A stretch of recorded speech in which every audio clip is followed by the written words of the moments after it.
persekutuan dengan Tuhan. Sekali lagi, betapa indahnya hidup dalam persekutuan dengan Tuhan. Mari kita membuka Alkitab dalam Filipi pasalnya yang keempat. Filipi pasalnya yang keempat. Lalu kita akan baca bersama-sama ayatnya yang ke-12 dan ayatnya yang ke-13. Filipi pasalnya yang keempat ayat 12 dan ayat 13 kita baca bersama-sama dengan suara yang kedengaran. 2, 3. Aku tahu apa itu kekurangan dan aku tahu apa itu kelimpahan. Dalam segala hal dan dalam segala perkara tidak ada sesuatu yang merupakan rahasia bagiku, baik dalam hal kenyang maupun dalam hal kelaparan, baik dalam hal kelimpahan maupun dalam hal kekurangan. Segala perkara dapat kutanggung di dalam Dia yang memberi kekuatan kepadaku. Puji Tuhan. Bapak Ibu saudara-saudara yang saya kasihi dalam Kristus Yesus, ayat-ayat yang sudah kita baca adalah suatu pernyataan testimoni atau kesaksian dari seorang rasul yang kita mengenal namanya Rasul Paulus. Rasul Paulus menggambarkan tentang kehidupannya yang dinarasikan dengan kelimpahan, kekurangan, kenyang, lapar, kelimpahan, dan kekurangan juga, saudara-saudara. Jadi yang dimaksudkan dengan 4 kalimat di sana atau 4 kata, limpah, kurang, kenyang, lapar, itu sebenarnya mewakili suatu pengalaman hidupnya sebagai seorang hamba Tuhan dalam melayani Tuhan dan pekerjaan Tuhan. Tetapi lepas daripada dia sebagai seorang hamba Tuhan, maka ayat ini juga menunjukkan tentang pengalaman hidup setiap orang. Artinya bahwa selama kita hidup di bawah kolong langit ini, selama hayat masih di kandung badan, maka dalam perjalanan hidup kita itu tidak selamanya dia rata aja. Tetapi ada pasang surutnya, ada pasang surutnya, ada suka duka, ada pahit manisnya. Saudara-saudara, itu sesuatu yang realita, suatu kenyataan yang dihadapi dan dialami dalam pengalaman hidup sebagai anak manusia. Setiap orang, saudara-saudara, baik dia orang percaya, dia anak-anak Tuhan, apakah lagi orang dunia, semua kita masih hidup di bawah kolong langit dengan banyak pengalaman. Kita perlu bekerja, kita perlu berusaha, kita masih membutuhkan kebutuhan ekonomi, kita perlu makan, kita perlu minum, kita perlu bergumul. Dan Ayub katakan bahwa manusia di muka bumi ini, kalau saudara baca dalam Ayub pasalnya yang ke-7, coba kita lihat saudara-saudara, Ayub pasalnya yang ke-7, apa yang Ayub katakan di sana, saudara-saudara.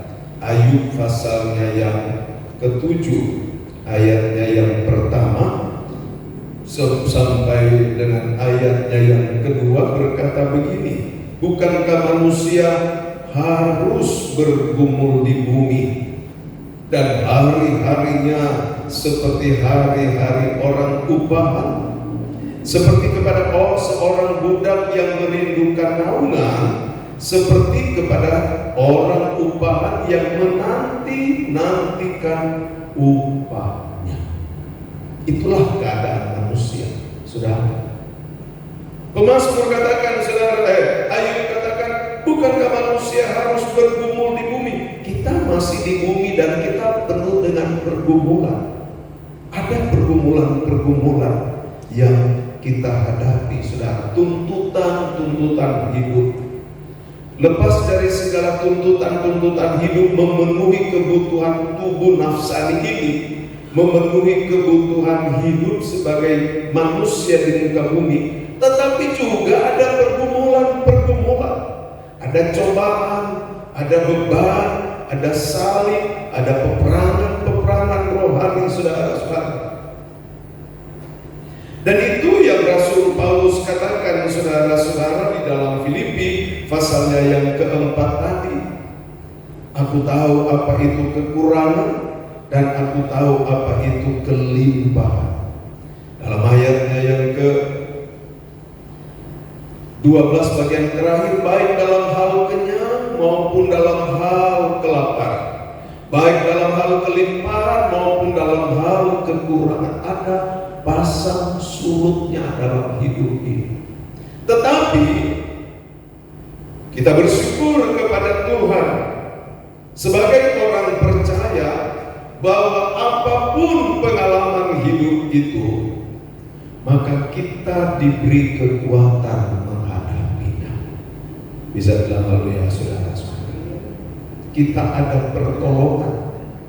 Perhatikan dalam ayatnya yang ke-12, aku tahu apa itu kekurangan dan aku tahu apa itu kelimpahan. Dalam segala hal dan dalam segala perkara tidak ada sesuatu yang merupakan rahasia bagiku.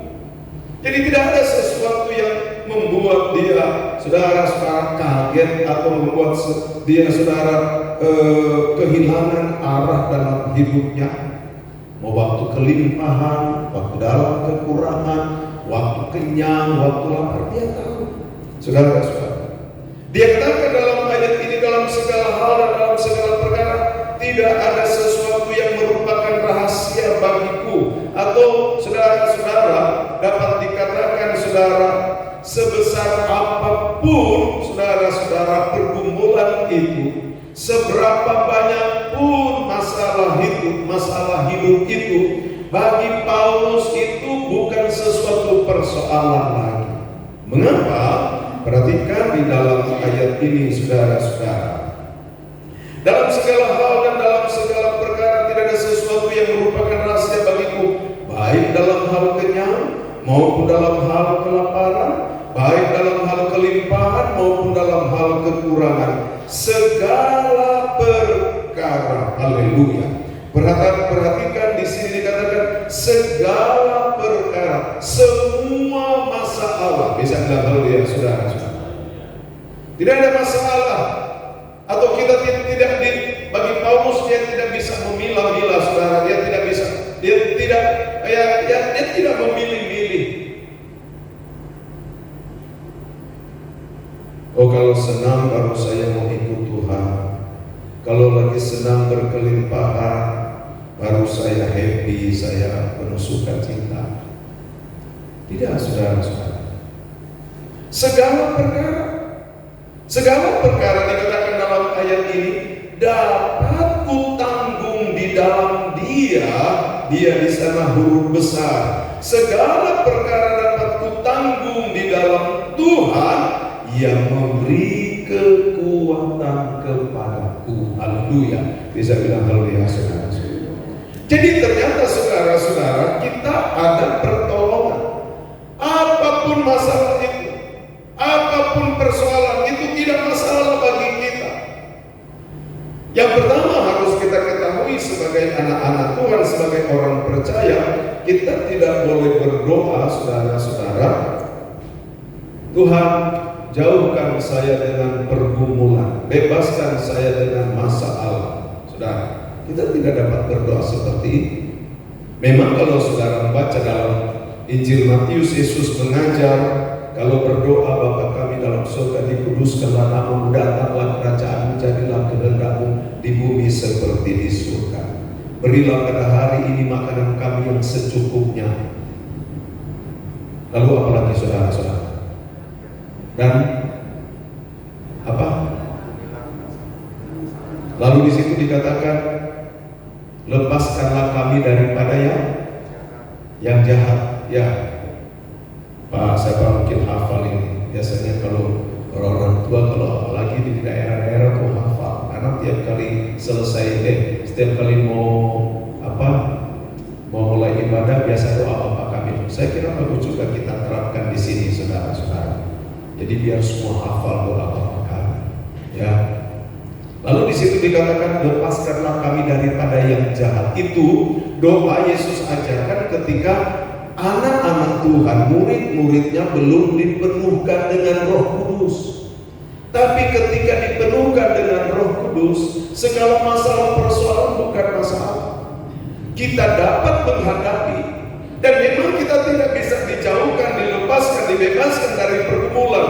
Siapapun dia, ada pergumulan, tetapi yang harus kita syukuri, kita banggakan, dan kita memuliakan Tuhan bahwa di sini dikatakan segala perkara dapat kutanggung, segala perkara, segala persoalan kita bisa pikul, segala masalah persoalan kita bisa lewati. Mengapa, saudara-saudara? Di sini dikatakan di dalam Tuhan yang memberi kekuatan kepada kita. Haleluya. Kalau begitu, anak-anak Tuhan tidak ada kata stres. Betul atau tidak, saudara-saudara? Tidak ada kata stres. Dijauhkan dari bersungut-sungut, bangun pagi aduh udah bersungut lagi, mikirin ini, mikirin itu, masalah ini, masalah itu. Biarin aja ada masalah. Toh kita juga dikuatkan karena Tuhan bersama kita. Haleluya. Paulus katakan, saudara-saudara, mari kita baca bersama-sama ayat 13 biar lebih jelas, lebih meresap dalam hati kita, saudara-saudara. Kita baca ayat 13 dengan kuat-kuat. 2, 3. Segala perkara dapat kutanggung di dalam Dia yang memberi kekuatan kepadaku. Bisa bilang haleluya, saudara-saudara. Segala perkara kita tanggung di dalam siapa? Yaitu di dalam Tuhan. Artinya di sini menunjukkan bahwa betapa pentingnya kita punya pergumulan dengan punya persekutuan dengan Tuhan. Kalau kita bersekutu erat dengan Tuhan, apapun masalah itu boleh datang, tapi kita dikuatkan. Mengapa? Tuhan memberi kekuatan. Haleluya. Tuhan memberi kemenangan kepada kita. Kita dapat menanggung semua itu, sehingga orang dapat berkata, wah, mereka kok luar biasa ya, keluarga ini, bapak ini, ibu ini, kok seperti nggak ada masalah. Saudara-saudara, ada kesaksian, padahal ada masalah. Dan itu perbedaan kalau kita ada di dalam Tuhan dengan orang yang di luar Tuhan. Haleluya. Bisa bilang haleluya, saudara. Itulah perbedaan. Kalau orang di dalam Tuhan ada penghiburan, kekuatan, sukacita, Tuhan memberi kemampuan kita. Jadi tidak masalah, saudara-saudara, tidak peduli betapa beratnya suatu persoalan atau semua persoalan yang ada, tidak masalah, saudara-saudara. Bagi orang percaya tidak masalah. Mengapa, saudara-saudara? Karena kita punya Tuhan. Haleluya. Tuhan yang memberi kemampuan. Dan kalau saudara lihat dalam 1 Korintus pasalnya yang ke-10, saudara, Tuhan juga akan menolong kita dalam berbagai persoalan, pencobaan hidup. Coba kita membuka dalam 1 Korintus pasalnya yang ke-10. Tolong buka dalam 1 Korintus pasal 10, lalu kita baca bersama-sama ayatnya yang ke-13. Ayat 13, 1 Korintus 10 ayat 13. Mari kita baca bersama-sama. Haleluya. 2, 3. Pencobaan-pencobaan yang kamu alami ialah pencobaan biasa yang tidak melebihi kekuatan manusia. Sebab Allah setia, dan karena itu Ia tidak akan membiarkan kamu dicobai melampaui kekuatanmu. pada waktu kamu dicobai, Ia akan memberikan kepadamu jalan keluar sehingga kamu dapat menanggungnya. Haleluya. Bisa bilang haleluya, saudara. Sekali lagi, saya katakan sebagai orang Kristen, sebagai anak-anak Tuhan, kita tidak dapat berdoa, Tuhan jauhkan saya dengan pencobaan ini, dengan pencobaan itu, dengan beban hidup ini, dan beban hidup itu. Kita tidak dapat berdoa begitu, saudara. Mengapa? Itu sesuatu yang sudah realitas, sudah kenyataan, sudah fakta, bahwa kita masih hidup di bawah kolong langit ini, dan ini kita, dunia ini bukan Firdaus. Saudara, masih ada pergumulan, masih ada persoalan. Tapi saudara-saudara, bagi orang percaya, Tuhan tidak akan pernah membiarkan kita menghadapi pencobaan, menghadapi pergumulan. Bahkan Rasul Paulus katakan pencobaan-pencobaan yang kita hadapi itu, pencobaan-pencobaan biasa. Bukan karena kita, tapi tentu Tuhan. Amin. Karena Tuhan, saudara-saudara. Dan Tuhan terlibat karena kita mempunyai persekutuan yang kuat dengan Tuhan. Maka di dalam segala persoalan itu Tuhan terlibat dalam hidup kita. Kalau saudara baca dalam Roma pasal 8 ayat 28, Roma 8 ayat 28, di sana dikatakan Allah turut bekerja dalam segala sesuatu untuk mendatangkan kebaikan. Amin. Coba saudara baca ayat ini. Bisa lihat di atas sana. Kita baca bersama. 2, 3. Kita tahu sekarang bahwa Allah turut bekerja dalam segala sesuatu untuk mendatangkan kebaikan bagi mereka yang mengasihi Dia. Sampai di situ aja dulu. Kita tahu sekarang bahwa Allah turut bekerja dalam segala sesuatu. Bisa bilang haleluya, saudara. Apakah itu menyangkut keuangan, saudara? Apakah itu menyangkut makanan, kebutuhan makan, minum? Saudara-saudara, maka dalam kitab Matius, Injil Matius, Yesus bilang sehelai rambut tidak akan jatuh di kepala kita kalau tidak seizin Tuhan. Haleluya. Bisa bilang haleluya, saudara. Jadi bagi anak kaum muda, bagi saudara-saudara yang masih muda, tidak usah khawatir masalah-masalah hidup, calon nanti, calon saudara. Saudara tidak usah nyanyi seperti lagu dunia. Ada lagu dunia. Saudara, gimana itu? Saya sudah lupa itu. Aku tercipta untuk siapa? Aku tulang rusuk siapa? Tuhan pasti kasih yang terbaik. Asal kita mengasihi Tuhan dulu. Amin, saudara-saudara. Sekarang ini kan manusia begitu banyak. Bagi laki-laki, wanita begitu banyak. Bagi wanita, pria begitu banyak di dunia ini. Enggak masalah Tuhan kasih pasangan hidup. Wong sama Adam saja enggak ada manusia, cuma Adam sendiri Tuhan adakan. Betul atau tidak, saudara-saudara? Sama Adam di Taman Eden tidak ada perempuan, cuma Adam sendiri. Tuhan tahu bahwa Adam membutuhkan pasangan hidup, maka Tuhan datangkan. Sekarang ini saudara keliling begini, saudara-saudara. Bagi wanita saudara lihat laki-laki semua. Bagi pria saudara keliling begini, saudara lihat wanita semua. Saudara-saudara. Dan gak usah susah-susah mesti nyari-nyari dan lain sebagainya. Tuhan pasti kasih yang terbaik. Amin. Yang penting prioritaskan Tuhan dulu. Begitu juga dengan masa depan. Begitu juga dengan kebutuhan-kebutuhan lainnya. Perhatikan ayat ini, Roma 8 ayat 8. Kita tahu sekarang bahwa Allah turut bekerja. Allah turut bekerja. Bisa bilang haleluya, saudara-saudara. Ternyata Dia terlibat dalam hidup kita. Dalam segala hal. Mengapa Dia mampu bekerja? Dia berbuat baik dalam segala hal.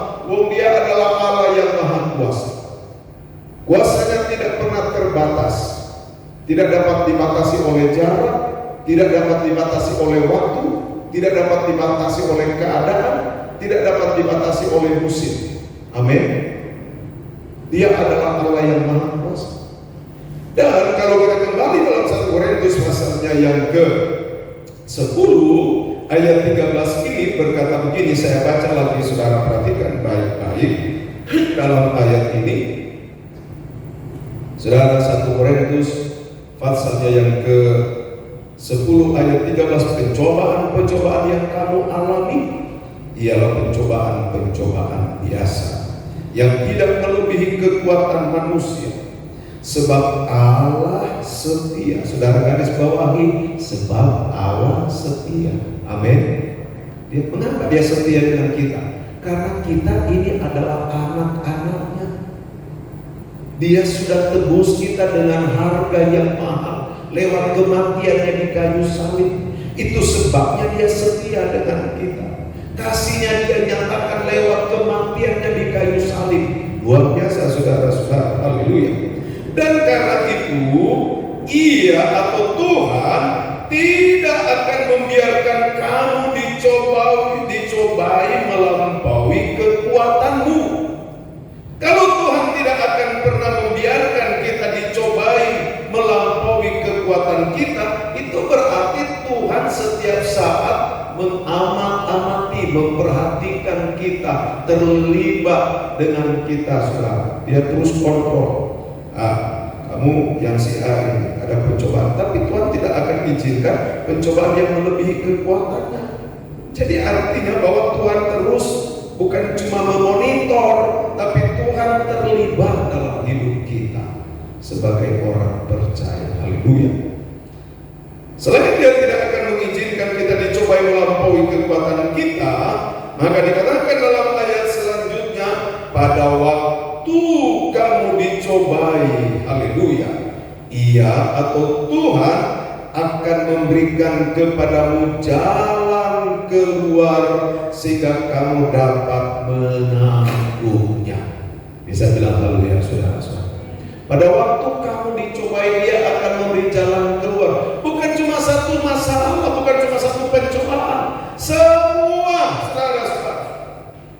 Tuhan cukup, lebih dari cukup buat kita. Haleluya, haleluya. Pada waktu kamu dicobai, Dia beri jalan keluar, Dia beri pertolongan. Puji Tuhan. Allah itu setia.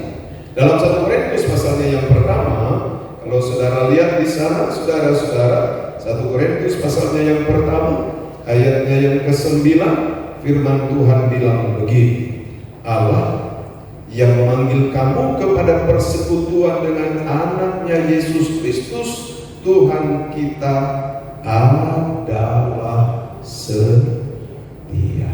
Amin. Jadi Allah yang memanggil kita katanya dalam persekutuan dalam Kristus, Dia adalah setia.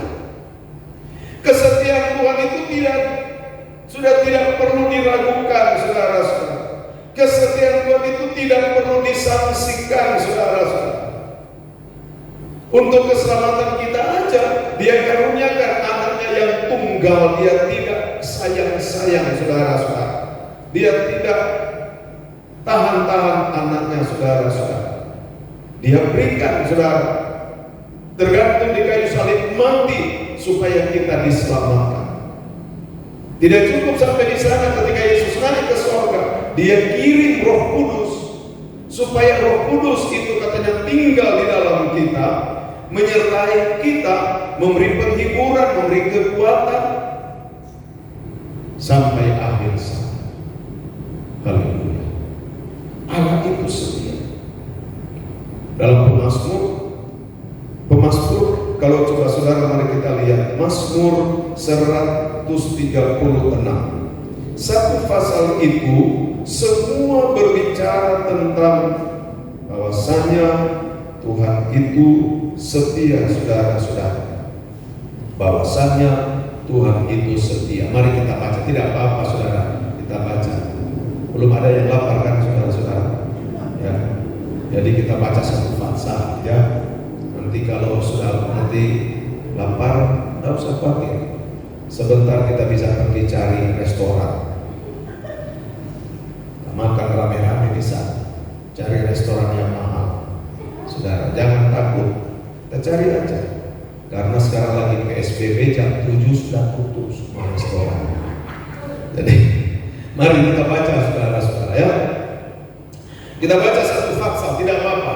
Di sana kita dapat melihat bahwa ternyata dalam segala sesuatu Allah kita itu setia adanya. Amin.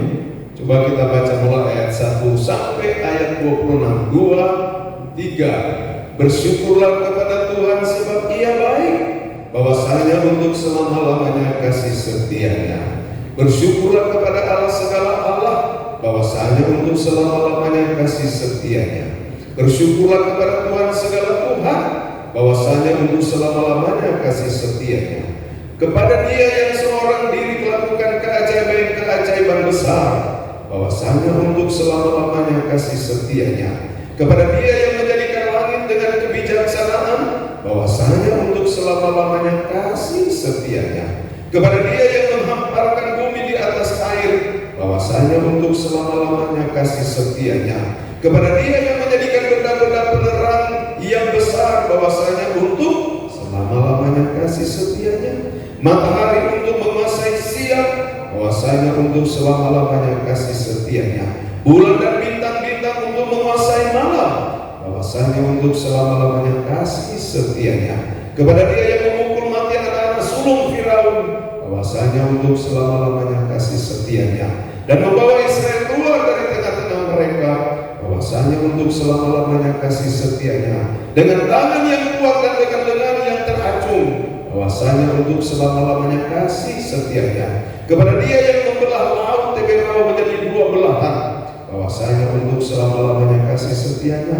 Dan menyeberangkan Israel dari tengah-tengahnya, bahwasanya untuk selama-lamanya kasih setianya.